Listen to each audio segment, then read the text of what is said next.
Last week on When the Beat Drops, she finally sat at the table and, Birds flying high, you know how I feel. that was all we got out of her. Kid you not.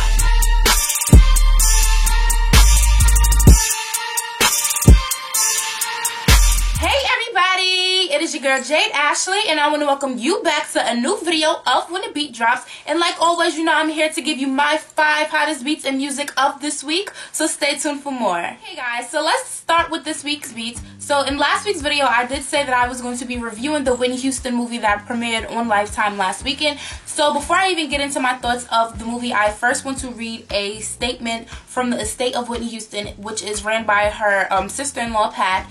And I'm not going to read the whole statement, but I'll read what the main point of the statement is. This statement was released before it premiered Saturday night last week. So this is the main point, or the, gist of the entire statement. It says, I say this to all of Whitney's family, friends, and fan base. If you watch this movie, watch it knowing that Lifetime is notorious for making bad biopics of deceased celebrities, and brace yourself for the worst. You should not be surprised that someone decided to do a made-for-TV biopic. And I might add, without the family's blessing and despite her mother's request to not do this movie. It happens every day, but misrepresenting the term friendship to advance an agenda is not only disrespectful and dishonest, but a slap in the face to true and loyal friends. You should expect people will always rise to the occasion for prominence and profit, not love, respect, or honor. I question the morality of the making of this because of the lack of experience knowing Whitney's life. Never will Whitney allow her story to be told by an inexperienced team, and how naive of anyone to think otherwise. Unless you're caught up in the illusions of grandeur that you can just do anything and people will accept it. This made-for-TV movie is certainly not a trailer to Whitney's life story. So, first thing I want to say is, I'm just going to make the assumption that a lot of people did not watch Angela Bassett's interview with Wendy Williams. Last week, I think it was last week Thursday or something like that, Thursday or Friday, she went to the Wendy Williams show and she did an interview, and she made it very clear in her interview, this will not be a movie about Whitney's entire life. So that was one thing I did not expect. I did not expect to see Whitney from a little girl, and I did not expect to see up until the time when she died back in 2012. So I was not, expecting to see that because Angela said so. She is the director. This was her directorial debut, so I'm listening to the director. But what she did say was that they were highlighting, Whitney at her peak within her career, and that included Bobby Brown. So one thing I will say, as far as my thoughts on the movie, it was called Whitney, obviously, and like many people said, it should have been called Whitney and Bobby, because it was basically about how their relationship started and some of the rough patches that went on within the first couple of years of their marriage. So that's one thing, but you have to give credit when it's due. And of course, we were comparing it to the Aaliyah biopic that came out in November. But kudos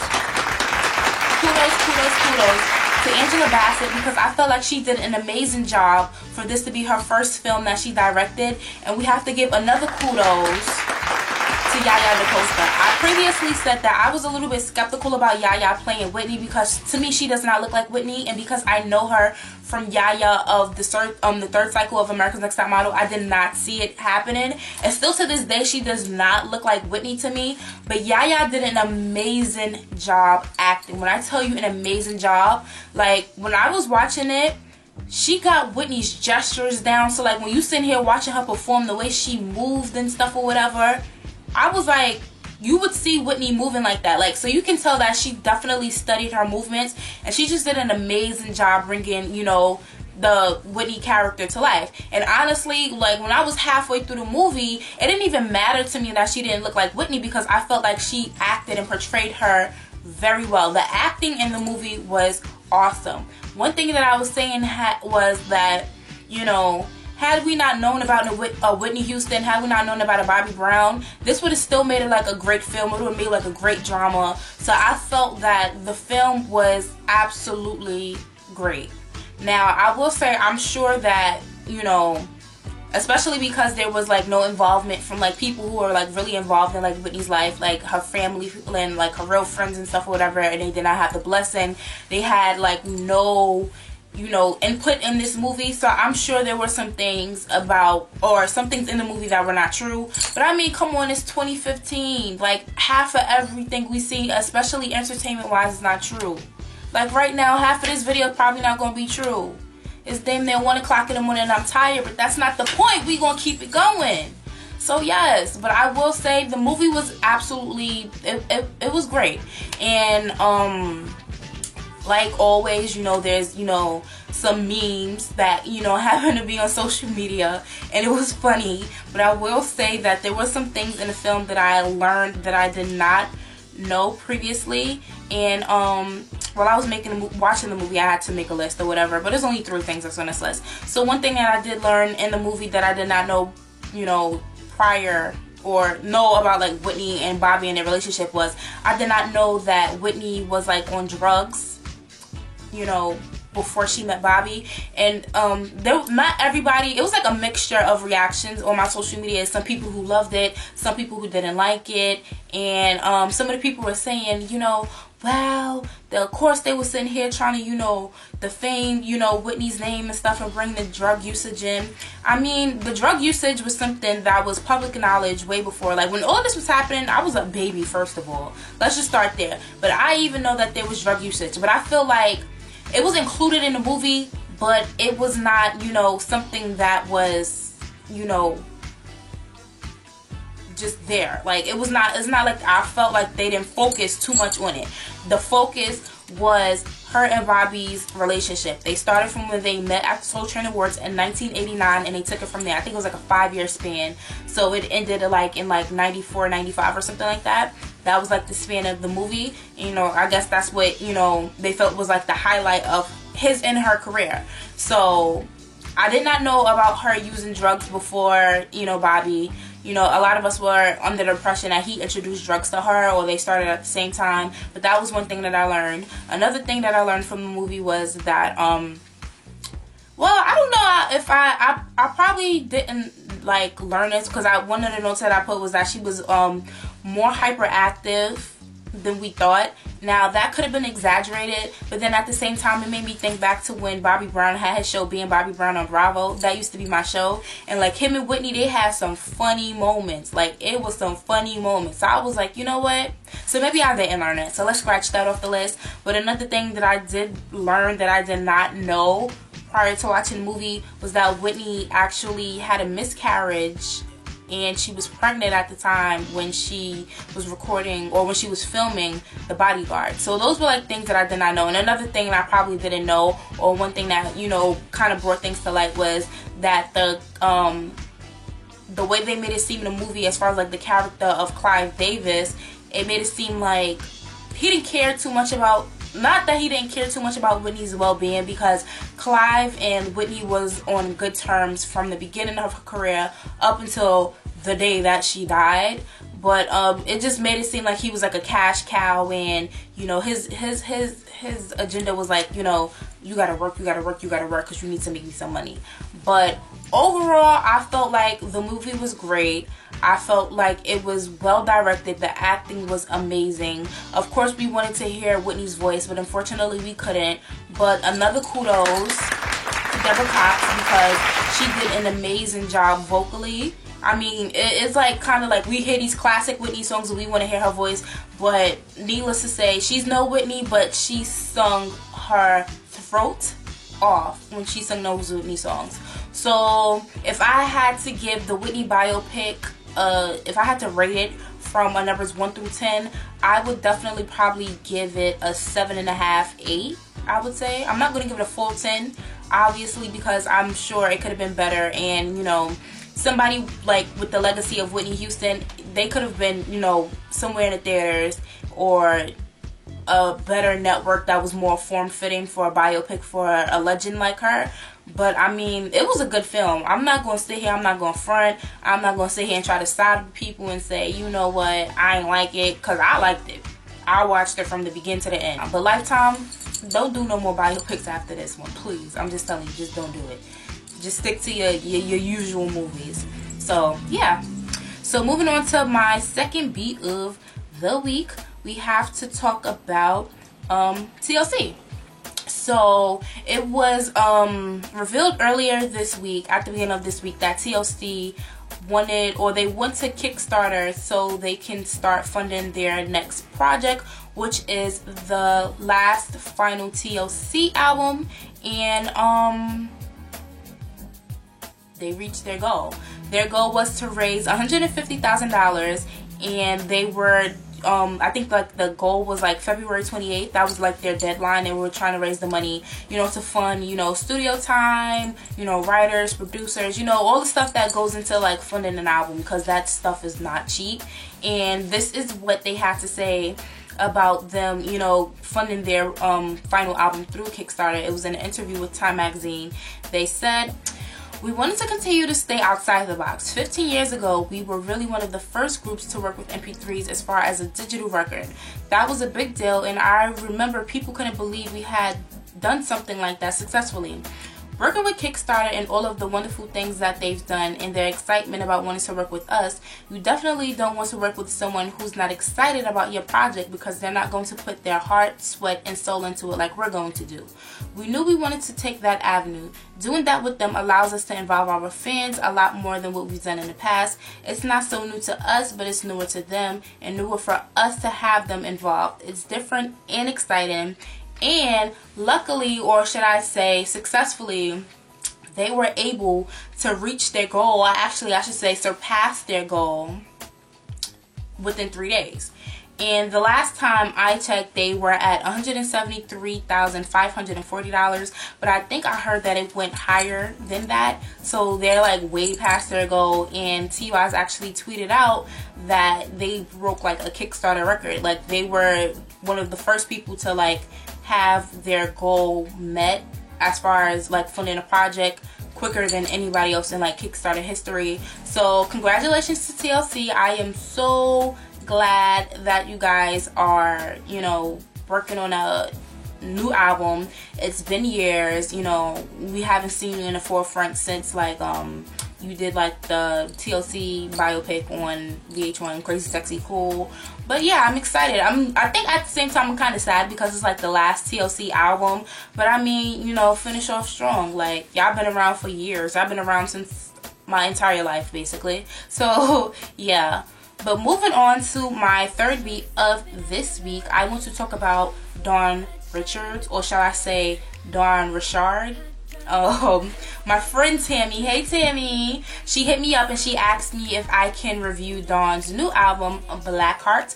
And ironically, I think like the day after she called me and was talking to me about it, Dawn did a interview with The Breakfast Club. So I'll be sure to insert the interview somewhere here, and I'll talk about the interview first before I get to what I felt about the album. So first things first, everybody, right out the gate, everybody wants to know what happened with Danity Kane, because basically we learned that the reason why the group failed this time around was because there was a fight between Dawn and Aubrey within the studio. And from Dawn's side of the story, she basically said that they were recording, and she had this day, or they allowed her to like go in the studio. They said, yeah, just record what you want to record. We'll come in and, you know, we'll just match whatever you recorded. So basically she recorded, you know, songs, and they felt that, you know, it was too much Dawn. So what they did was they went behind her back and they tried to re-record her vocals and like her ad-libs and stuff or whatever, and she kind of caught them in the act, and then it just turned into like this whole argument in the studio. And she said Aubrey was in her face, hands in her face, and that kind of like provoked her to basically punch her in the face. And she said she kind of felt bad about it, and it became this thing where the police was involved and yada yada yada. And then she was like, you know what, it's done deal, and she vowed to never do a group again. She's great being a solo artist. She said she doesn't mind working with other people, but as far as especially like the whole girl group thing, that's in the past. It is what it is. So that was her start of the story as far as like what happened and why the group is over. And then another thing that she kind of tackled was a lot of people have been saying lately, especially on social media, that Dawn has a completely new face. And I never really, you know, questioned like whether or not Dawn has a new face, because to me Dawn was still very much recognizable, and I knew that she was Dawn from Danity Kane, and I don't feel like her face kind of changed too much. I mean, I'll put a picture on either side or whatever to show you one of the pictures that people were talking about, how she just got like a whole new nose job and stuff or whatever. But she admitted in the interview that she didn't get any work done. And then, you know, even Charlamagne talked about, oh, maybe it's like contour and makeup and stuff or whatever. And as we all know, makeup, it works wonders. I mean, it's makeup and it does its job. So, you know, a good contour, a good highlight, and boom, you got a nose job without having to go through the surgery.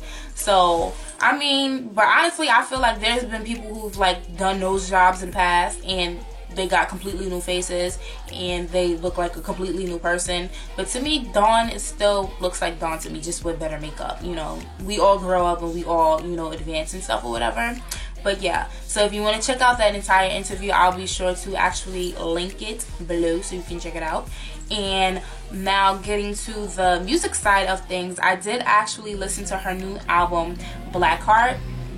And I feel kind of ashamed that I know Dawn has been releasing, you know, solo music for a minute, especially since Danity Kane broke up years ago, back when I was in high school. You know, she did her Diddy Dirty Money thing, and then, you know, she's been doing her solo projects for a while.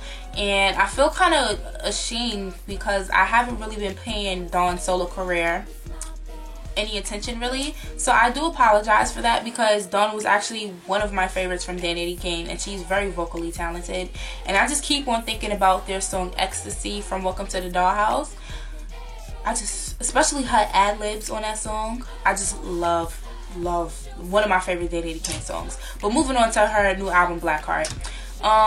Some of the notes that I put down as far as what I thought about the album, I said that her music is definitely different compared to what we're used to seeing her do. Like, she sounds like herself, like vocally, but it's like a mixture of different genres. Like, just about all of the songs in the album is like a mixture of different genres. It's like you got like the R&B, and you kind of got like that electric house music type. I don't really know what you call that genre, but you know, that type of music. And then, you know, you got like the pop. So it's like she kind of mixes it, you know, all together, and she creates this type of sound that you've never really heard before. So I mean, I guess that's a good thing that she's like, first of all, she's like indie, so like she has complete control. She doesn't have anybody telling her, we need you to make this type of sound, that type of sound, we need this to go to radio. So she has complete control because she's an independent artist. But I mean, it's very much of a different sound. I haven't heard this sound from anyone at all. So I will say that. And other than that, if I had to choose, like, I'm not going to talk about every song on the album, because I'll just basically go off of like the songs that I like the most. So before the album dropped, I think probably a few days before, like a week before the album dropped, she released a song called Phoenix, and I actually features Andrea, who is one of, you know, the members of Danity Kane. And I actually like that song. This, like I said, very different sound, like you won't hear from anybody else. But I really like that song. But other than that, the song Billie Jean, way better than the Phoenix song. So I really like the Billie Jean song. So if anyone is interested in listening to Dawn's new music, her new album Blackheart is out. And yeah, so it's like on iTunes, Google Play, Amazon, you know, all the places you can get music. So shout out to Dawn, hey girl. So moving on to our fourth beat of this week, we have to talk about some more new music. So we all know that we are currently living in the times of the destruction of the Young Money, Cash Money empire. And we all know that Lil Wayne wants out, and he only raps Young Money. And this week he released his new mixtape, Sorry for the Wait 2. we all know that the Carter 5 is being withheld. And one thing I found interesting is that the cover of the mixtape, I'll be sure to insert it, of course, is it's like Lil Wayne's hand, and then it's like the what's that, handcuff, right? So I guess that's obviously like a form of symbolism as far as like what he's going through with the whole, you know, Young Money, Cash Money, baby drama and stuff or whatever. But I have some things to talk about with this. I've been seeing all over the place that majority of the people that I've been seeing on my social media, they are not pleased with this mixtape. Like, they like, oh my gosh, like when you finally drop some music and it's terrible. And that made me want to hear it, because I honestly did not know what to expect. So what I will say as far as how I feel about the mixtape, to me the mixtape sounds like, I want to release an album, I can't release an album, so let me do some music so y'all have some music from me, you know? So, and you know, nowadays when people do like mixtapes and stuff or whatever, the mixtapes is more like an album, and you get more of like original music, like original, you know, tracks and like beats and stuff or whatever. But he gave you what a mixtape is, I guess you can say what it's supposed to be, or what a mixtape has always been from its origins, as far as taking another artist's beat and rapping over it and making it his own. So a few of the tracks that he actually rapped over, he did, you know, Tuesday, Try Me, Hot Nigga, No Type, you know, Coco. And Coco is actually the track on the mixtape that he kind of came for Birdman. He said something like, Birdman G, you're more like ugly duckling. That was a line or something like that he came for him. But if it's one song that gotta go, I'm sorry, gots to go, is that Drunken Love remix with Christina Milian. I don't know what made him think that that was okay. I don't know what made them think that was okay. And kind of segueing, and you know, this is like a double, you know, beat of the week. So we talked about Lil Wayne's mixtape. People don't like it. I think it's okay, but that Drunken Love remix between them two, not hot. Big ass X. I'll see if I can put a big ass X when I edit this, but I'm not feeling it whatsoever. But I do kind of want to segue into Christina Milian. She had her new show, Christina Milian Turn Up, on E! Last week Sunday. And one thing I want to say is, I'm glad that, you know, the presence of her, you know, recording new music and stuff or whatever, and, you know, changing her image and trying to become like a better artist is what seems to be like her motive for this show. So I give her that. I'm glad, you know, that's one of the focuses that we can see that she's, you know, presenting within the show. But, you know, basically, long story short, we see that she's in a relationship with Lil Wayne. You know, people have been asking her. On the first episode, she was somewhere Fashion Week, and they said to her, so are you dating Lil Wayne? Or they asked something about Lil Wayne, and she was like, huh, yeah, he's whatever. And then, you know, she walked off the carpet, and she was like, hey babe, yeah, they just asked about you and stuff. You know, she was on the phone with him. He sent a car for her to like meet him wherever he was at. Like, it's just like, and the way I feel about this relationship, it should not happen. God gonna get y'all. It should not happen. And this is why I feel like this relationship should definitely be a no-go.